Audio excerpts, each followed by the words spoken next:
तो मैं class 12th Hindi Maithili Sharan Gupt जी का जीवन परिचय देखने वाले हैं और साहित्य परिचय बड़ा सिंपल भाषा में आपको एक ही बार याद हो जाएगा।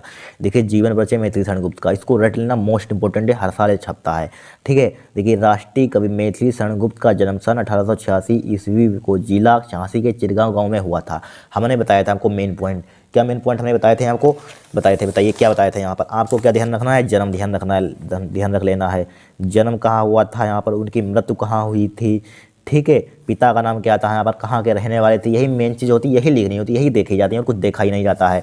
ठीक है, देखिए यहाँ पर लिखा हुआ है राष्ट्र कवि मैथिली शरण गुप्त का जन्म सन 1886 ईस्वी को जिला झांसी के चिरगांव गांव में हुआ था। जिला आपको ध्यान रख लेना है, गांव ध्यान रख लेना है, यहाँ पर यही तो मेन पॉइंट होते हैं, इसी से हम बना सकते हैं। चिरगांव गांव में हुआ था। इनके पिता का नाम सेठ रामचरण गुप्त था यहाँ पर।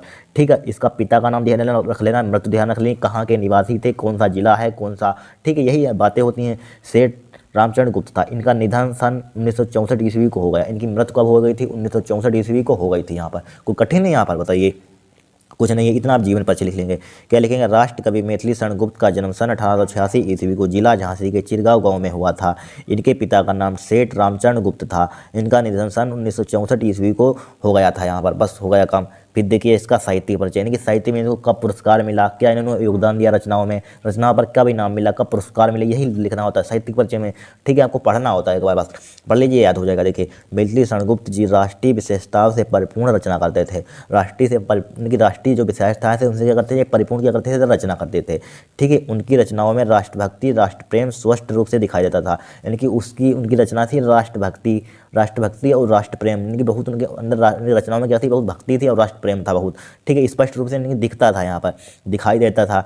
ठीक है, इसलिए उनके सभी कवियों ने उन्हें राष्ट्र कवि की उपाधि दी।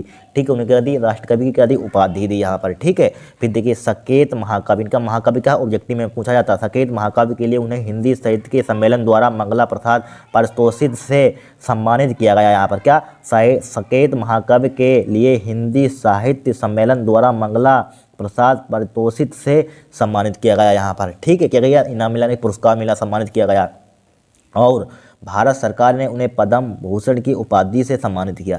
भारत सरकार ने भी इन्हें किसे, पद्म भूषण से या क्या था, उपाधि से सम्मानित किया था। यहाँ पर गुप्त जी ने खड़ी बोली के विकास में भी अपना महत्वपूर्ण योगदान दिया। इन्होंने खड़ी बोली में क्या, अपना बहुत बड़ा महत्वपूर्ण योगदान दिया। ये द्विवेदी युग के सबसे लोकप्रिय कवि माने जाते हैं। ये द्विवेदी युग के लोकप्रिय कवि भी है। यहाँ पर ऑब्जेक्टिव में पूछा जाता है, दिए होंगे 4 ऑप्शन, द्विवेदी युग के कौन से कवि हैं। ठीक है, इसी से ऑब्जेक्टिव में जाता है ज़्यादातर मोस्टली। ठीक है, ये द्विवेदी युग के क्या माने जाते हैं, सबसे लोकप्रिय कवि माने जाते हैं। यहाँ पर कोई कठिन है जीवन परिचय, कुछ नहीं है। सबसे पहले आपको अब रचना भी बताएंगे। सबसे पहले जीवन परिचय, इनकी मृत्यु लिख देनी, इनका जन्म कहाँ हुआ था, राष्ट्र कवि, इनकी स्टाइल लिखेंगे, इनकी आपने अपनी भाषा में लिखा है। मैथिली शरण गुप्त का जन्म सन 1886 को जिला झांसी के चिरगांव गांव में हुआ था। इनके पिता का नाम सेठ रामचरण गुप्त था। इनका निधन 1964 में ईस्वी में हो गया। कितना सिंपल है यहाँ पर। ठीक है, फिर देखिए साहित्य परिचय, कुछ नहीं होता। मैथिली शरण गुप्त जी राष्ट्रीय विशेषताओं से परिपूर्ण क्या करते थे, रचना करते थे। उनकी रचनाओं में क्या था, राष्ट्रभक्ति, राष्ट्र प्रेम स्पष्ट रूप से दिखाई देता था। आपको सिर्फ साहित्य परिचय में मतलब क्या होता है, यानी क्या इन्हें पुरस्कार मिला, क्या इन्होंने भक्ति थी, क्या रचनाओं में योगदान दिया, यही सब लिखना होता है। पर ठीक है, कब या कहाँ के, किस युग के लेखक थे, द्विवेदी युग के थे, छायावादी युग के थे, ये सब लिखना होता है यहाँ पर, और कुछ होता ही नहीं है। ठीक है, यानी कौन सी रचना पर इन्हें पुरस्कार दिया गया, यहाँ पर ये सब लिखना होता है। ठीक है, मैथिली शरण गुप्त जी राष्ट्रीय विशेषताओं से परिपूर्ण क्या थे, रचना करते थे। उनकी रचनाओं में क्या थे, राष्ट्र कवि एवं राष्ट्र प्रेम स्पष्ट रूप से दिखाई देता था। इसलिए उनके सभी कवियों ने उन्हें क्या दी, राष्ट्र कवि की उपाधि दी। बस सकेत महाकाव्य के लिए उन्हें हिंदी साहित्य सम्मेलन द्वारा मंगला प्रसाद पारितोषिक से सम्मानित किया गया और भारत सरकार ने उन्हें पद्म भूषण की उपाधि से सम्मानित किया। गुप्त जी ने खड़ी बोली के विकास में अपना क्या महत्वपूर्ण योगदान दिया। यहाँ पर ये द्विवेदी युग के सबसे लोकप्रिय कवि माना जाते हैं। अब रचना देख लेंगे, इसको आपको एक बार पढ़ लेना, बस याद हो जाएगा। यहाँ पर कोई कठिन थोड़ी ना है। देखिए यहाँ पर गुप्त जी की समस्त 2 प्रकार की हैं यहाँ पर। ठीक है, अनुद्यूत रचना क्या है, वीर गाना है, मेघनाद वध है, व्रतसार है, मौलिक रचना सकेत है, भारत भारती है, यशोधरा। यहाँ पर क्या है, यशोधरा यहाँ पर।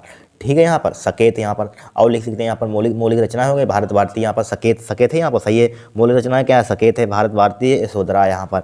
ठीक है, अनुदित रचना क्या है, वीरगना है, मेघनाद वध है, व्रतसार है। क्या है, व्रतसार है। यहाँ पर कोई कठिन है या बताइए, यहाँ पर कुछ नहीं कठिन है यहाँ पर। ठीक है, यशोधरा यहाँ पर है, बस इतना आपको लिख लेना। अनुदूदित रचना भी लिख सकते हैं यहाँ पर। क्या लिख, अनुदूदित रचना चूंकि लिखी हुई है। ठीक है, और क्या यहाँ पर, वीरगना, मेघनाद वध, व्रतसार यहाँ पर। ठीक है, मौलिक रचनाएं भी लिखी हुई हैं यहाँ पर।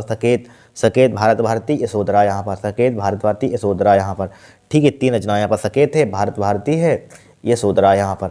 ठीक है। यहाँ पर इस टाइप से आपको लिख लेना है, यहाँ पर कोई कठिन नहीं है यहाँ पर, ठीक है। हो गया काम, यहाँ पर कोई कठिन है, यहाँ पर कुछ नहीं। यहाँ पर रचना आपको जरूर लिखना है, रचना से नंबर मिलते हैं, ध्यान रखना। अगर जीवन परिचय कुछ लिख देंगे तब भी आपका काम हो जाएगा, लेकिन रचनाएं आपकी सटीक होनी चाहिए, कि रचनाएं भी नंबर मिल जाते हैं। अगर जीवन परिचय थोड़ा बहुत उल्टा उल्टा लिखा, जन्मतिथि होनी चाहिए सही, बस काम हो जाएगा आपका, ठीक है। हो गया जीवन परिचय, ठीक है। आपको समझ में आ गई होगी वीडियो, बहुत सिंपल तरीके से लिखा है, इसको याद कर लेना, 2-4 बार पढ़ना, याद हो जाएगा बस। फिर देखिए अब नेक्स्ट क्लास में दूसरा जीवन परिचय देखेंगे यहाँ पर, ठीक है। आज के लिए इतना ही। अगर आपको वीडियो पसंद आई हो तो चैनल को सब्सक्राइब करना, वीडियो को लाइक करना, ठीक है।